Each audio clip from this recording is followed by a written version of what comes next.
ನಮಸ್ಕಾರ ವೀಕ್ಷಕರೇ, ರಾಜ್ ಕ್ರಿಯೇಷನ್ಸ್ ಚಾನಲ್ಗೆ ತಮ್ಮೆಲ್ಲರಿಗೂ ಪ್ರೀತಿಯ ಸ್ವಾಗತ. ಇವತ್ತು ನಾವು ಈಸಿ ಮತ್ತು ಟೇಸ್ಟಿಯಾಗಿರುವಂಥ ವೆಜ್ ಪಲಾವ್ ಮಾಡೋಣ. ಮೊದಲು ಒಂದು ಪಾತ್ರೆ ಇಟ್ಟು ಅದರಲ್ಲಿ 1-2 ಸ್ಪೂನ್ ಎಣ್ಣೆ ಹಾಕಿ ಅದನ್ನು ಕಾಯಲು ಬಿಡಿ. ಆಮೇಲೆ ಶೇಂಗಾ ಬೀಜ ಅಥವಾ ಬಟಾಣಿ ಹಾಕ್ಬೋದು. ನಾನು ಶೇಂಗಾ ಬೀಜ ಹಾಕ್ತಾಯಿದ್ದೀನಿ. ಬಟಾಣಿ ಟೇಸ್ಟ್ ಬೇಕು ಅನ್ನೋರು ರಾತ್ರಿ ನೆನೆಸಿಟ್ಟು 7-8 ತಾಸು ಬಟಾಣಿನ ಯೂಸ್ ಮಾಡ್ಕೋಬೋದು. ನೋಡಿ, ಈಗ ಚೆನ್ನಾಗಿ ಶೇಂಗಾ ಫ್ರೈ ಆಗ್ತಾಯಿದೆ. ಸ್ವಲ್ಪ ಹೊಂಬಣ್ಣ ಬಂದ ತಕ್ಷಣ ಸ್ವಲ್ಪ ಸಾಸಿವೆ ಜೀರಿಗೆ ಹಾಕಬೇಕು. ಅದಕ್ಕೆ ಚಿಟಪಟ ಅಂತಿದೆ ನೋಡಿ. ಕರಿಬೇವು ಹಾಕೋಣ. ನಂತರ ಈರುಳ್ಳಿ ಸ್ವಲ್ಪ ಫ್ರೈ ಆದ ತಕ್ಷಣ ಈಗ ಹೆಚ್ಚಿರೋಂಥ ಕ್ಯಾರೆಟ್, ಬೀನ್ಸ್ ಮತ್ತು ಆಲೂಗಡ್ಡೆನ ಚಿಕ್ಕದಾಗಿ ಕಟ್ ಮಾಡಿರೋಂಥ ಆಲೂಗಡ್ಡೆ, ಬೀನ್ಸ್ ಮತ್ತು ಕ್ಯಾರೆಟ್ನ ಹಾಕ್ಕೊಳ್ಳೋಣ.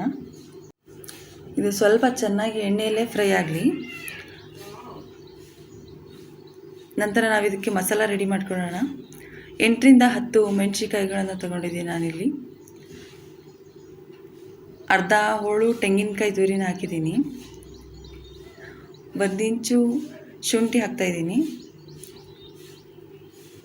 1 ಇಂಚ್ ಚಕ್ಕೆ ಹಾಕ್ತಾಯಿದ್ದೀನಿ. ಮತ್ತು 4 ಲವಂಗ ಹಾಕ್ತಾಯಿದ್ದೀನಿ. 2 ಏಲಕ್ಕಿ ಹಾಕ್ತಾಯಿದ್ದೀನಿ. 4 ಲವಂಗ ಹಾಕ್ತಾಯಿದ್ದೀನಿ. ಕೊತ್ತಂಬರಿ ಹಾಕಿದ್ದೀನಿ. ಇದನ್ನ ಚೆನ್ನಾಗಿ ಗ್ರೈಂಡ್ ಮಾಡ್ಕೋಬೇಕು. ನೋಡಿ, ಗ್ರೈಂಡ್ ಆಗಿದೆ, ಚೆನ್ನಾಗಿ ಪೇಸ್ಟ್ ಆಗಿದೆ. ಇದನ್ನು ನಾವೀಗ ಇದರಲ್ಲಿ ಮಿಕ್ಸ್ ಮಾಡೋಣ. ಎಲ್ಲ ಚೆನ್ನಾಗಿ ಅದ್ರ ಜೊತೆ ಮಿಕ್ಸ್ ಆಗಿ ಸ್ವಲ್ಪ ಬೇಳೆ ಅದು ಅಸಲಿ ಘಮ ಇದರಲ್ಲೇ ಇರೋದು. ತುಂಬಾ ಫ್ಲೇವರ್ಫುಲ್ ಆಗಿ ಬರುತ್ತೆ.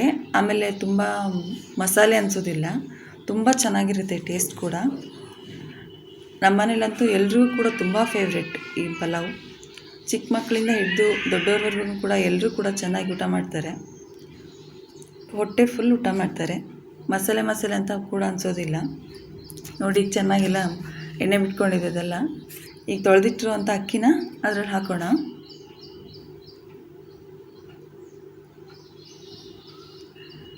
ಅದಕ್ಕೆ ನಾನು ಅಳತೆಗೆ ತಕ್ಕ ನೀರು ಹಾಕಿದ್ದೀನಿ. ಮೇಲೆ ಒಂದು ಅರ್ಧ ಹೋಳು ನಿಂಬೆಹಣ್ಣು ಹಿಂಡೋಣ. ಇದರಿಂದ ಅಕ್ಕಿ ಅಗಳು ಅಂಟೋದಿಲ್ಲ. ಆಮೇಲೆ ಮಸಾಲೆನೂ ಕೂಡ ತುಂಬ ಚೆನ್ನಾಗಿ ಹೀರ್ಕೊಳ್ಳುತ್ತೆ. ಇದಿಲ್ಲ, ರುಚಿಗೆ ತಕ್ಕಷ್ಟು ಉಪ್ಪು,